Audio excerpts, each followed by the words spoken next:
Jacob Fatu fed up with Solo Sikoa, major mistakes Triple H already made with the Royal Rumble, Vince McMahon's lawsuits will haunt him for the rest of his life, Jade Cargill exposes her mystery attacker, Aalyah, Rey Mysterio's daughter happy with her father being attacked, Triple H quietly breaks up a legendary WWE faction, Cody Rhodes and Kevin Owens recreating an iconic WWE moment. Is Solo Sikoa injured? Jacob Fatu caught breaking character after Solo Sikoa's walkout. Let's dive right in. Major mistakes Triple H already made with the Royal Rumble. WWE Royal Rumble 2025 will emanate from Lucas Oil Field in Indianapolis, Indiana, in less than 2 weeks. The iconic PLE will, as always, kick off the road to WrestleMania, with the 2 Rumble matches setting up 2 world title encounters at the show of shows. Additionally, the February 1st show will get the ball rolling toward the Elimination Chamber PLE and tease more Mania matches via various elimination angles. The hype for the fan-favorite annual extravaganza is understandably considerable, with names like John Cena, Roman Reigns, and CM Punk confirmed to compete. However, one can't help but feel that the Triple H-led creative team could have done better in its build-up in several aspects and potentially generated more buzz for the over 55,000 fans who will be in attendance and the millions at home. Number 1. Confirmed participants have had very little interaction. Whatever shortcomings WWE has had in building up the 2025 Royal Rumble PLE, lack of star power is not one of them. From John Cena, Roman Reigns, and CM Punk to LA Knight, Jey Uso, and Seth Rollins, the men's Rumble match is stacked. The women's match has had less focus, more on that later, but still has Nia Jax, on top of Cody Rhodes and Kevin Owens battling for the undisputed WWE title in a ladder match. However, for all the big names declared, there has been little interaction to generate heat. Most names announcing their entry into the Rumble matches did so in promo segments or backstage, going uninterrupted and unchallenged. By contrast, the build to the 2024 PLE saw top-tier exchanges between stars such as Punk and Rollins, Punk and Rhodes, Gunther and Rollins, and so on. With last year's build-up in mind, one can't help but feel underwhelmed by this year's effort. Number 2. WWE's placing of Saturday night's main event has drawn focus away from the 2025 Royal Rumble PLE. The year 2025 has begun at full speed for WWE, with Raw debuting on Netflix, SmackDown moving to 3 hours, and 4 new women's champions crowned. These huge moves have launched the year in high gear, setting a high bar for the Royal Rumble PLE. However, they have also consumed some of the big storylines that would potentially have made the Indianapolis show even more must-see. All this makes the placement of Saturday night's main event on January 25th, just a week before the Rumble, even more curious. The second episode of the recently revived special show will see Jey Uso face Gunther for the World Heavyweight title among 3 confirmed matches. This seems counterproductive because Uso's confirmed Rumble participation makes the SNME match predictable and implies that the ring general won't compete in Indianapolis. Having such a big show so close to the iconic PLE has arguably taken some of the shine and focus away from the Royal Rumble, dampening fan enthusiasm. Number 3. The women's division has had minimal build-up ahead of WWE Royal Rumble 2025. Heading into the WWE Royal Rumble 2025, the field for the men's match has been stacked to epic proportions with many big names. Outside that, the undisputed WWE title match between Cody Rhodes and Kevin Owens has received heavy focus, with Shawn Michaels even being roped in to moderate their contract signing at SNME. On the other hand, the women's division has been eerily quiet. Thus far, only Nia Jax has declared for the 30-woman melee, with no singles feuds looking likely to make the card. This has caused concern among fans, who fear that the division will be neglected on the road to WrestleMania 41. While it could be intentional to save big returns for the Rumble, it's still worrying that the active talent hasn't been used to generate buzz beforehand. With stars like Bianca Belair, Liv Morgan, and Sky appearing weekly, this dissatisfaction is completely understandable. Number 4. The 2025 WWE Royal Rumble PLE has a thin card. 2 weeks out from WWE Royal Rumble 2025, only 3 matches have been confirmed for the PLE. Other than the 2 Rumble matches, only Cody Rhodes versus Kevin Owens for the undisputed WWE title has been added to the card. While the 3 aforementioned matches will undoubtedly be much anticipated, one can't help but feel that 1 or 2 more bouts should be added before February 1. The Triple H era has come under fire from certain fans for its strict adherence to 5-match cards, so a 3-match offering is not likely to go down well. Given that the 2024 edition featured 4 bouts, one can expect at least one more addition to the lineup in Indianapolis. Even then, many fans will likely feel shortchanged and demand more. We have seen massive matches on Raw's Netflix debut, Saturday night's main event, and other weekly shows in 2025 thus far, so fans can't help but feel that one or two of them could have been saved to beef up the Royal Rumble card.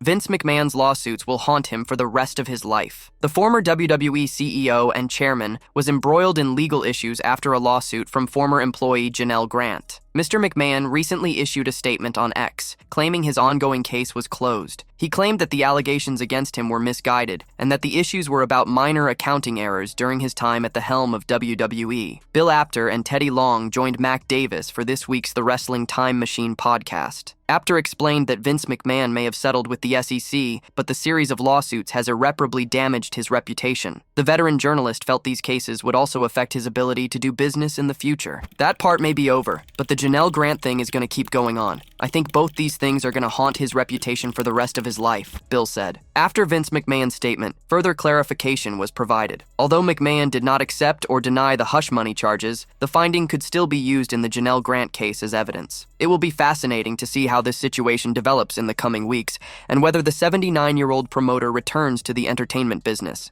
Jade Cargill exposes her mystery attacker. Jade Cargill last appeared on WWE television on the November 22, 2024 edition of SmackDown, where she was maliciously attacked backstage by an anonymous assailant. Following the attack, the Stamford-based promotion provided a health update disclosing that the 32-year-old would be sidelined for an indefinite period as she suffered some serious injuries. For months now, fans have been suggesting numerous theories circling the identity of Jade Cargill's mystery attacker. However, now it seems like Big Jade herself has exposed a major WWE superstar as her unidentified assaulter. The latest episode of SmackDown saw a backstage segment featuring Bianca Belair and Naomi, who replaced Jade as one half of the women's tag team champions. Belair asked the former SmackDown Women's Champion if they had any update regarding Cargill's mystery attacker. In response, the Glow revealed she still hasn't received any word, and the company is still investigating the matter. Following this segment, Jade Cargill herself reacted by tweeting, "You sure?" during the ongoing SmackDown. It appears she was questioning the credibility of Naomi, who informed Bianca Belair that they hadn't received any update on the mystery attacker. Spectators are now seeing it as a hint that Big Jade has likely exposed the Glow for hiding the truth that she could be the anonymous assailant as she wanted to take over Cargill's spot. That said, the proposed angle above is nothing but speculation. Aalyah, Rey Mysterio's daughter, happy with her father being attacked. Rey Mysterio found himself in trouble this week on WWE SmackDown. The star was attacked, and his daughter, Aalyah, was there to see it. However, her reaction was not quite as expected. Aalyah has appeared several times over the years in WWE and has even been part of storylines with Buddy Murphy and at times her brother Dominic Mysterio. However, she's not an official star in the company. Aalyah was seen looking on as Rey Mysterio was getting pummeled in front of her. Owens shoved Mysterio's face into the barricade time and again in front of her, looking into her eyes. Mysterio was hurt, but she was still smiling while Owens appeared bewildered and even got distracted by the fact that she was not distressed. It appears that she just had confidence in her father, as moments later, Rey Mysterio was able to use the distraction to come back and attack Owens immediately. This led to Aalyah celebrating instead of just smiling, as she started cheering and laughing, while Owens took a beating. The young star is not yet a part of WWE, and while she's made several appearances over the past few years, may not become a WWE star. The coming years should reveal whether she's choosing to join her father and brother in the company.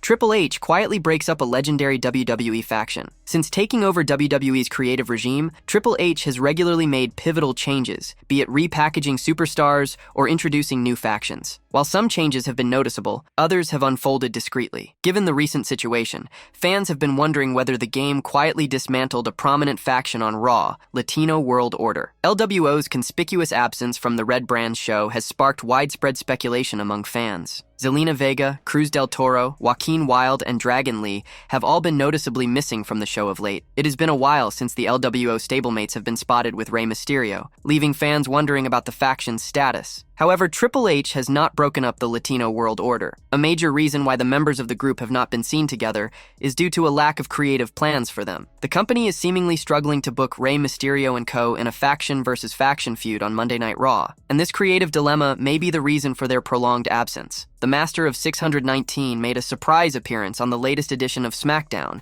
and also competed in an impromptu match. Meanwhile, Zelina Vega has been making sporadic appearances on Raw, while Dragon Lee has been absent from the Red Brand's show for quite some time. This is a clear indication that the company currently has no plans for LWO. It remains to be seen whether Triple H has plans to keep the legendary faction active or if he decides to disband it in the coming months. LWO's fate is looming in uncertainty. Rey Mysterio's surprise appearance on the Blue Brand's show this week has created quite a buzz among fans. The legendary luchador competed in a singles match against Kevin Owens on the Friday night show in which he suffered a loss. However, this also caused the WWE Universe to wonder whether the veteran had switched rosters. However, there are no reports of Mysterio moving to SmackDown. The recent episode of Blue Brand's show took place in San Diego, California, which happens to be his hometown. Therefore, the Master of 619 paid a visit to the show to greet his home crowd and announce his participation in the Men's Royal Rumble match. Triple H does not seem to have any plans of moving Rey Mysterio to Friday nights. The WWE Hall of Famer is set to remain a part of Monday Night Raw on Netflix. However,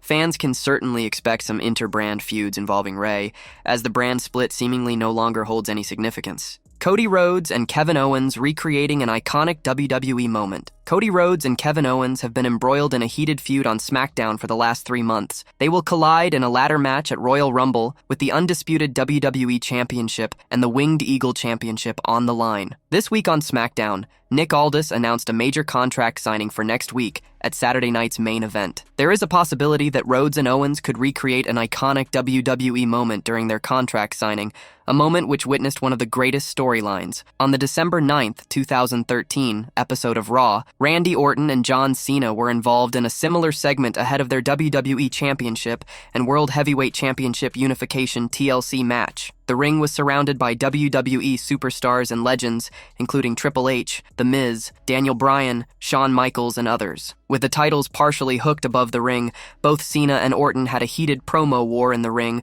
which eventually descended into chaos. Cody Rhodes and Kevin Owens will ink a contract in the presence of authority figures Nick Aldis and Shawn Michaels next week. Similar to the 2013 moment between the Viper and the Cenation leader, there have often been debates and discussions among veterans and pundits that WWE is trying to establish Rhodes as the next John Cena in this industry. Therefore, recreating a moment that was originally centered around Cena could help the company emblazon the American Nightmare as the current torchbearer of WWE. Much like Orton in 2013, Owens embodies the role of a vicious heel, mirroring shades of that iconic storyline. Such a massive callback could help WWE garner a lot of attention while embracing the history of sports entertainment. Moreover, such a segment at Saturday night's main event could hype up fans for the much-awaited clash between Cody Rhodes and Kevin Owens. Is Solo Sikoa injured? Solo Sikoa has been feuding against the OG Bloodline since he took over the heel faction as the self-proclaimed tribal chief after Roman Reigns lost his title at WrestleMania 40 last year. Raw's debut episode on Netflix